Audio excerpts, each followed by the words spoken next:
हमारे चैनल को सब्सक्राइब करने के लिए सब्सक्राइब के इस बटन को ऐसे दबाएं, फिर नोटिफिकेशन पाने के लिए इस बेल आइकन को ऐसे प्रेस करें और नोटिफिकेशन को ऑन कर लें।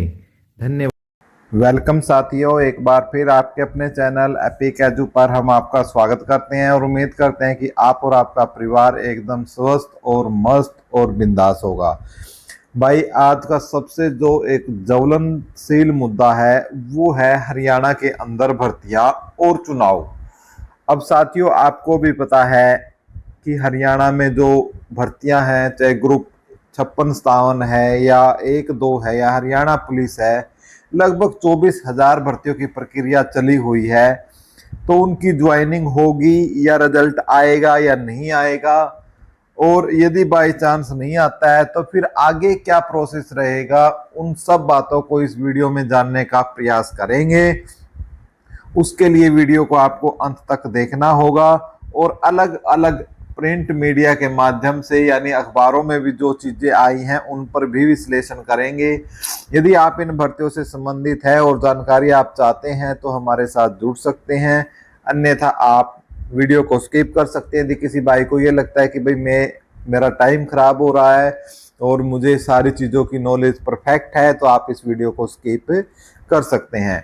तो जिनको नॉलेज नहीं है हमारे साथियों को, उन्हीं को कुछ अपडेट हम देना चाहते हैं हर प्रकार की।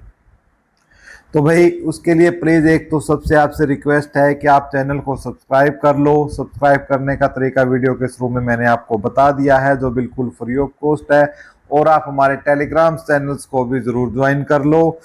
तो भाई, हम थोड़ा सा हिंट दे देते हैं आपको कि हरियाणा स्टाफ सिलेक्शन कमीशन की यदि हम बात करते हैं तो इसके अंदर यदि बात करते हैं तो एक ग्रुप 1 और 2 का एग्ज़ाम हो चुका है।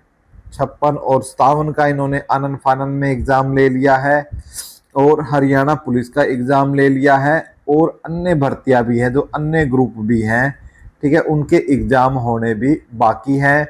और एक इसी में जो भर्ती है भाई, जो 20 ग्रुप की भर्ती है, ठीक है, उसकी इन्होंने ज्वाइनिंग भी करवा रखी है, और उसमें लगभग 12,700 स्टूडेंट्स की यानी अभ्यर्थियों की इन्होंने ज्वाइनिंग करवा रखी है, जिस पर भी पंजाब और हरियाणा हाई कोर्ट ने बकायदा रोक लगा रखी है, और नए सिरे से इस भर्ती को पूरा करने के लिए कोर्ट ने अपने डिसीजन में बोल रखा है। तो भाई, अब इस भर्तियों को लेकर ये कुल मिलाकर आप यदि मैं इन भर्तियों को छोड़ दूं तो लगभग सरकार का कहना है कि ये हमारी 24,000 भर्तियां हैं। अब भाई, पूरे के पूरे पहले तो इन्होंने 5 साल जो सत्ता में बीजेपी रही है, इन्होंने पूरे के पूरे बर्बाद कर दिए भाई। और एक समय तो इन्होंने ये किया कि जब कोर्ट में केस था तो 5 रुपए की या 25 रुपए की फीसें कटती थी, वो फीसें भी इन्होंने नहीं टाइम पर कटवाई, जिसका नतीजा ये हुआ कि अब ये भर्तियां आकर सारी की सारी कहाँ फंस गई है, आचार संहिता में। ये सारी की सारी भर्तियां फंस गई है आचार संहिता में, ठीक है। अब ये बोल रहे हैं कि हमें रिजल्ट निकालना है, लेकिन भाई अपोजिट पार्टी ने यानी कांग्रेस इसमें सबसे अपोजिट इनकी मजबूत पार्टी है इनके खिलाफ, तो उन्होंने इस चीज की जो है शिकायत ईसीआई को कर दी है कि भाई 24,000 भर्ती एक बहुत बड़ा आंकड़ा हो सकती है, जो निष्पक्ष चुनाव के परिणामों को कहीं ना कहीं प्रभावित कर सकती है यदि इनका रिजल्ट आता है तो इस चीज पर संज्ञान लेते हुए ईसीआई ने भी इस पर तुरंत प्रभाव से रोक लगा दी है। अब शुरू होता है आरोप प्रत्यारोप का खेल।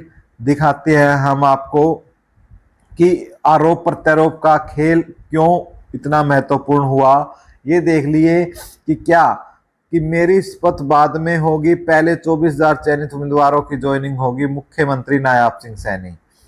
दैनिक सवेरा के सवाल पर कहा प्रदेश के, ये तो चलो छोड़ो, हमारे काम की नहीं है, हमारी भर्तियों से संबंधित है।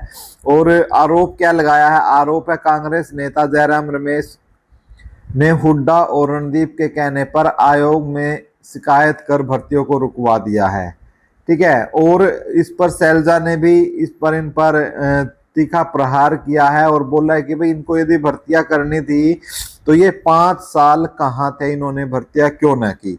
ये आरोप प्रत्यारोप हैं। उसके बाद मैं आपको दिखा देता हूं और चीजें, जैसे आज के अखबार में आया है कि बीजेपी ने सिर्फ लटकाया और भटकाया, आरोप प्रत्यारोप ही है भैया ये। कांग्रेस करेगी भर्तियों को पूरा हुड्डा, लटकी हुई भर्तियों को पूरा करके चयनित युवाओं को आते ही ज्वाइनिंग देगी कांग्रेस, भूपेंद्र सिंह हुड्डा। पूर्व मुख्यमंत्री और नेता प्रतिपक्ष भूपेंद्र सिंह हुड्डा ने भर्तियों को पूरा करवाने की मांग को लेकर लगातार आंदोलन कर रहे युवाओं की मांगों पर बड़ा ऐलान किया है। उन्होंने भरोसा दिलाया है कि कांग्रेस सरकार बनते ही पुलिस, ग्रुप डी और सीईटी के सभी ग्रुपों समेत तमाम लटकी पड़ी भर्तियों को तत्परता के साथ पूरा किया जाएगा। साथ ही चयनित युवाओं को कांग्रेस सरकार बनते ही तुरंत प्रभाव से ज्वाइनिंग दी जाएगी। प्रदेश भर से आए युवाओं से बातचीत करते हुए हुड्डा ने कहा कि बीजेपी की लेट लतीफियों और घोटालों से युवा बिल्कुल भी हताश व निराश ना हो। वो पेपर के लिए अपनी तैयारियों को पुख्ता रखें, क्योंकि प्रदेश में जल्द ही कांग्रेस सरकार बनने जा रही है। कांग्रेस मौजूदा सरकार की लटकी पड़ी तमाम भर्तियों को बिना किसी देरी के पूरा करेगी। साथ ही कांग्रेस सरकार बनते ही 1 लाख नई भर्तियों की प्रक्रिया भी शुरू की जाएगी, जिन्होंने पहले ही साल में पूरा कर लिया जाएगा। पेपर लीक और भर्ती माफिया को जड़ से खत्म करके कांग्रेस तमाम भर्तियां पूरी तरह पेपर व योग्यता के आधार पर करेगी। इसके लिए कांग्रेस बकायदा भर्ती विधान और जॉब कैलेंडर जारी करेगी। ये तमाम बातें पार्टी की घोषणा पत्र में भी शामिल किया जाएगा।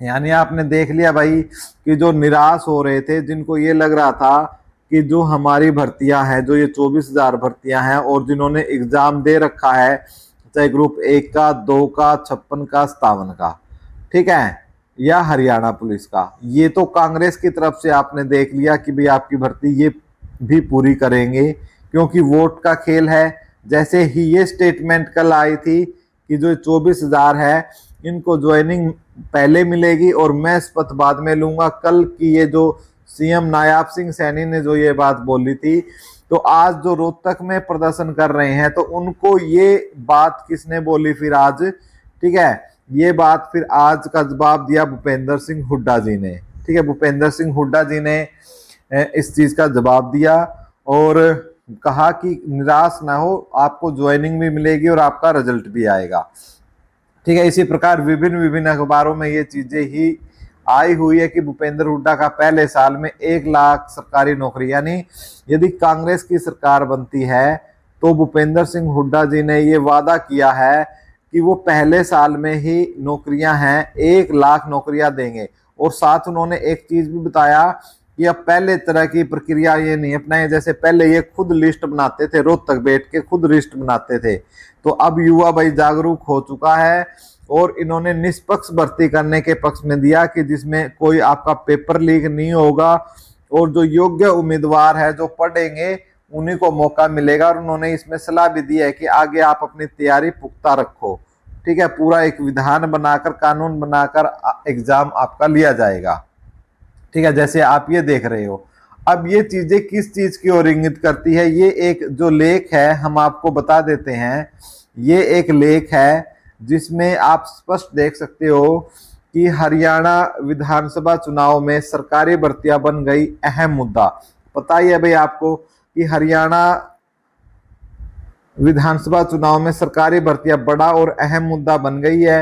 इनकी चर्चा गलियारे में हो रही है। मुख्यमंत्री नायाब सिंह सैनी ने दावा किया है कि भाजपा के 10 साल के शासन में बिना पर्ची बिना खर्ची 1.45 लाख सरकारी नौकरियां दी है, जबकि कांग्रेस ने 10 साल में 80,000 नौकरियां दी थी। मगर गलियारे में कहा जा रहा है कि 2014 से 2019 तक लगभग 85,000 नौकरियां दी गई है। वर्ष 2019 में भाजपा के 40 सीटें आने का एक बड़ा कारण नौकरियां मिलना था, मगर 2019 में जब भाजपा जेएसपी की सरकार बनी तो हरियाणा की भर्तियां पर प्रयोग होने लगा। सीईटी के नाम पर पहले जारी भर्तियां वापस ले ली गई, फिर 1 साल बाद सीईटी पॉलिसी जारी की गई। इसमें कैटेगरी अनुसार पदों की संख्या का 4 गुना शॉर्टलिस्ट करने का मानदंड तय कर दिया गया। हर साल सीईटी कराने का प्रावधान किया गया, मगर सीईटी सिर्फ 2022 ग्रुप सी के लिए और 2023 ग्रुप डी के लिए ही किया गया। सामाजिक आर्थिक मानदंड के अंक अलग से जोड़ दिए। ये अंक देने से परिवार पहचान पत्र में वेरीफाइड पारिवारिक आय का आधार बना दिया। इसमें भर्तियां फंस गई। सरकार ने 2023 और 24 में ग्रुप सी का सीईटी नहीं कराया, ग्रुप डी 2024 में नहीं कराया, जबकि 3 वर्षों में लाखों युवा सीईटी के लिए पात्र हो गए। आज स्थिति ये चल रही है कि भर्तियों में पात्र युवा भाग ही नहीं ले रहा, वो अपना भाग्य आजमा ही नहीं रहे, ठीक है। और कुछ शॉर्टलिस्ट होकर बाहर हो गए, अधिकतर उम्मीदवार रिपीट हुए, इसलिए चल रही भर्तियों के अधिकतर उम्मीदवार और सीटी के लिए पात्र हो चुके लाखों युवा नाराज है। उन्होंने आंदोलन भी शुरू कर दिया है। 2014 से 2024 के बीच भर्तियां प्रयोग बनने से अब सभी दलों के नेताओं ने इसमें मुद्दा बना लिया है। गलियारे में चर्चा है कि युवा मतदाता अपनी नाराजगी निकाल सकता है। वैसे भी लगभग 2 लाख सरकारी पद रिक्त पड़े हैं। एचएसएससी जिन पदों की भर्ती प्रक्रिया जारी रखे हुए हैं, उनके अंतिम रिजल्ट घोषित करने पर चुनाव आयोग ने रोक लगा दी है। अब गलियारे में कहा जा रहा है कि अगर भाजपा सरकार रिपीट हुई तो भर्तियों में चयनित होने वाले उम्मीदवारों की ज्वाइनिंग पर कोई शंका नहीं होगी। अगर भाजपा की बजाय दूसरे दल की सरकार बन गई तो यह दूसरी सरकार तय करेगी। वैसे युवा भी मांग करते हैं कि सीटी क्वालिफाई नेचर का होना चाहिए, सभी सीटी पास को भर्तियों का मौका मिलना चाहिए। यह भी मांग सरकार ने नहीं मानी। अब एचएसएससी कह रहा है कि अक्टूबर से दिसंबर 2024 के बीच सीटी होगा, मगर यह तो अक्टूबर में बनने वाली सरकार तय करेगी कि सीटी का पेपर कराएगी या नहीं। अगर भाजपा सरकार रिपीट हुई तो सीटी में संशोधन करना पड़ेगा, उसके बाद ही सीटी होगा। अगर भाजपा की बजाय दूसरी सरकार बनी तो सीटी रखना भी है या नहीं है। तो भाई सीधी सी स्पष्ट बात मैं बता देता हूं, यदि भाई बीजेपी बनी तो बीजेपी का तो भाई क्या है, आपका मेन प्रोपेगेंडा था सीटी, तो वो तो आपका जारी होगा और आपका अक्टूबर से दिसंबर के बीच में आपका सीटी एग्जाम ले लिया जाएगा। यदि कोई दूसरी सरकार बनी, जैसे कि कांग्रेस के ही लग रहे हैं माहौल से, तो कांग्रेस सीटी को क्या करेगी भाई, खत्म करेगी और सभी को मौका देगी, सभी को मौका देगी, ठीक है। और सारी भर्तियों को पूरा, जो 24,000 की पूरी भर्तियां हैं, इनको तो पूरा करेगी। इनके साथ उन्होंने एक चीज बोल दिया कि हम 1 लाख भर्तियां और करेंगे, ठीक है। तो दोनों तरीके से है, बीजेपी की सरकार बनती है तो सीटी का आपका अक्टूबर से दिसंबर के बीच में एग्जाम हो जाएगा और जो सीटी है उसमें संशोधन करके सरकार क्वालिफाई नेचर भी करने वाली है, ठीक है। तो ये एक अपडेट है। और यदि कांग्रेस की बनती है तो मैंने आपको हर तरीके से समझा दिया है। तो जो हमारी ये 24,000 भर्तियां हैं, ये सभी सुरक्षित है, आपको कोई घबराने की बात नहीं है, क्योंकि भाई वोट बीजेपी को भी लेने हैं तो वोट कांग्रेस को भी लेने हैं। कोई भी पार्टी है युवाओं को नाराज नहीं करना चाहती है। बीजेपी ने पूरे 5 साल युवाओं को नाराज रखा, लेकिन कांग्रेस ये गलतियां बिल्कुल भी नहीं करेगी। आपकी अपनी क्या राय है, प्लीज कमेंट बॉक्स में जरूर लिखें। आपका जो कमेंट है बहुत ही महत्वपूर्ण है। चैनल को सब्सक्राइब कर लो, टेलीग्राम और व्हाट्सएप पर हमारे साथ जुड़ जाओ, जिनके लिंक डिस्क्रिप्शन में मैंने डाल दिए हैं। जय हिंद साथियों।